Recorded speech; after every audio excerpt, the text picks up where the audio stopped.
Hi everyone, hope you are doing good and I know कि अभी भी वो एक रन वाली हार जो है still there, still connected. And मुझे जेमी नेशम की एक लाइन याद आती है यार, 2019 में, आई थिंक 2019 में ही लिखा था जब इंग्लैंड से वो वर्ल्ड कप हार गए थे बिल्कुल इंचेस से, और इतना ही क्लोज मैच था, उसमें तो सुपर ओवर भी हो गया था, वो भी ड्रॉ हो गया था। जेमी नेशम ने कहा था कि यार मैं अपने ना बच्चों को बोलूंगा कि, और जितने भी लोग मुझे पढ़ रहे हैं यहाँ पर, उन्होंने ट्वीट किया था कि मैं उनसे कहूंगा कि यार स्पोर्ट्स मत परस्यू करना कभी भी। कुक बन जाना अच्छा, कोई भी अच्छा प्रोफेशन, इंजीनियर बन जाना, कोई अच्छा प्रोफेशन चूज कर लेना, स्पोर्ट्स मत चूज करना, क्योंकि स्पोर्ट्स चूज करने के लिए ना मेंटल स्ट्रेंथ बहुत ज्यादा चाहिए। आप सोचो ना, आप एक चीज के लिए फाइट कर रहे हो और इम्पॉसिबल आपको पॉसिबल होता हुआ दिखता है, और आपको लगता है कि वी आर जस्ट देयर, और इतना क्लोज जाकर के हम इतने से उस मैच को हार जाते हैं।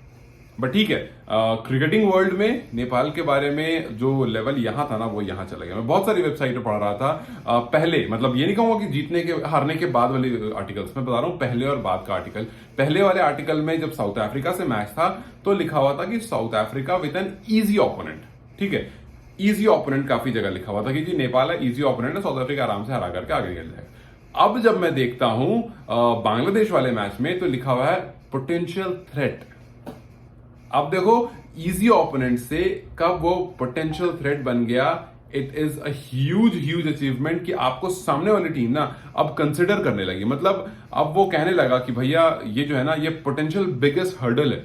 ये नेपाल टीम जो है, जो थी वो छोड़ो, ये पोटेंशियल हर्डल है, और इट इज एन अचीवमेंट यार। आई अंडरस्टैंड कि हमें आखिर में पॉइंट्स चाहिए होते हैं, जीत चाहिए होता है। हम एक रन आगे होते तो हम सुपर 8 क्वालिफाई करने के लिए सिर्फ इस मैच को जीतना होता। बट ठीक है, अब यहां से हमें we have to look forward at 2026। India और श्रीलंका में T20 वर्ल्ड कप होगा, और उसमें this time Nepal is coming to India. Nepal has to come to India and it's going to be amazing. ठीक है, और एक बार बांग्लादेश वर्सेस नेपाल पर नजर डाल लेते हैं, देखते हैं पिच कैसी रहने वाली है and how all this is going to turn out. तो सबसे पहले ये मैच हमारे लिए बहुत इंपॉर्टेंट है, because we have to end this on a high note.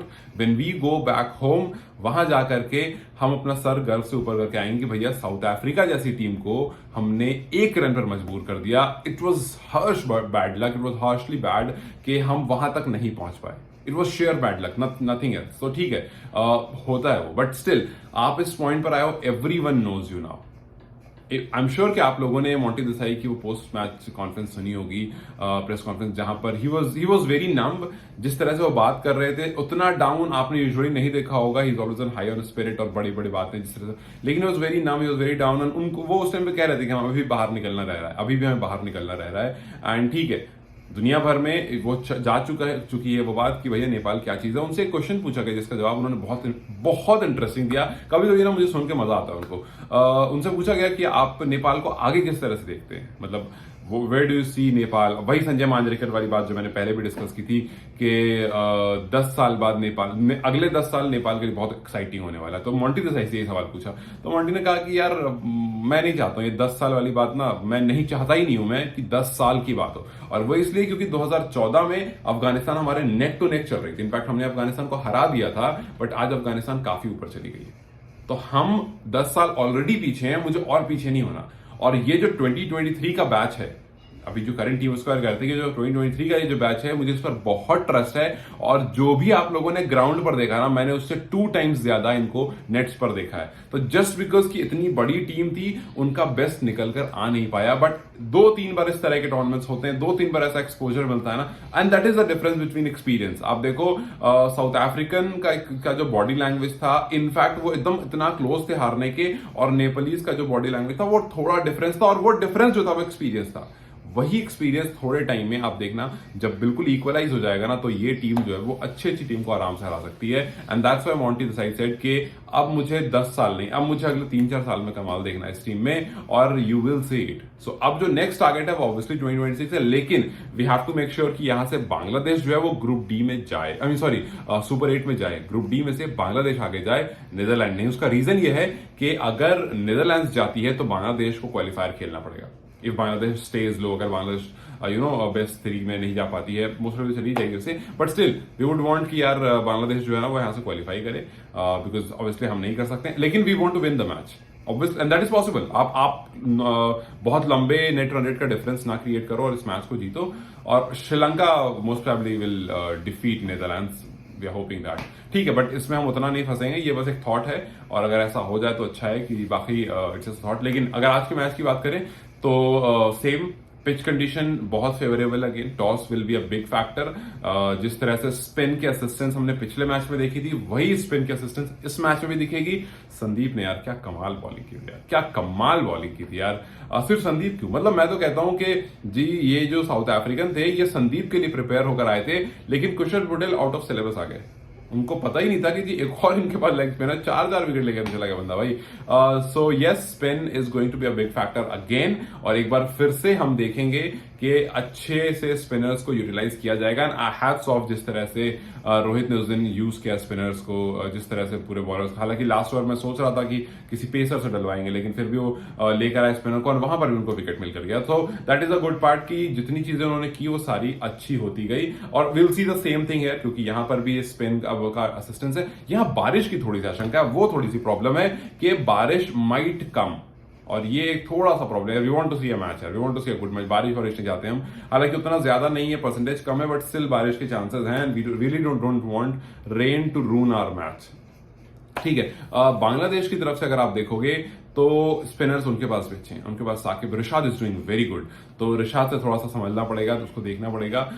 तो they do have good spinners. तो हमारे बैटर्स को यहां पर समझना पड़ेगा। जिस तरह से रोहित ने अपनी विकेट दे दी थी, दैट वाज नॉट गुड यार। Rohit that was completely not required. जो आपने वो शॉट खेला था उस टाइम पर, उसकी जरूरत नहीं थी। You don't just go on and take bowlers of South Africa या फिर of a big nation like that. आपको थोड़ा रिस्पेक्ट करने की जरूरत थी, थोड़ा खड़े रहते, 2-4 बॉल खेलते, सिंगल डबल करते। एंड वो जो बैट घुमाया था ना, वो बाद में घुमाना था। बट यार चलो खैर कोई बात नहीं, पीछे जाकर उनको चेंज नहीं कर सकते हैं एट दिस मोमेंट। बट हम यहाँ पर ये कर सकते हैं कि जो हमारे बैटर्स हैं, कुशल पटेल अभी भी आपका फॉर्म में आना, अभी भी आपकी टच आनी बाकी है। Asif you stayed there, but वो I am not very happy with the way you played throughout. मतलब उतना जाने के बाद आपको मैच जिता करके आना था। सो ठीक है, अच्छी बात यह कि आपके बैट से कुछ रन आए, और वी आर होपिंग कि आगे और आएंगे। But Kushal we really want to see you now यार, मतलब बहुत टाइम हो गया। You doing amazing with ball. थोड़ा सा आप सोचो ना, कौन सी ऐसी टीम है जिसका ओपनर जो है वो आकर के बॉलिंग करके 4 विकेट लेकर जाता है?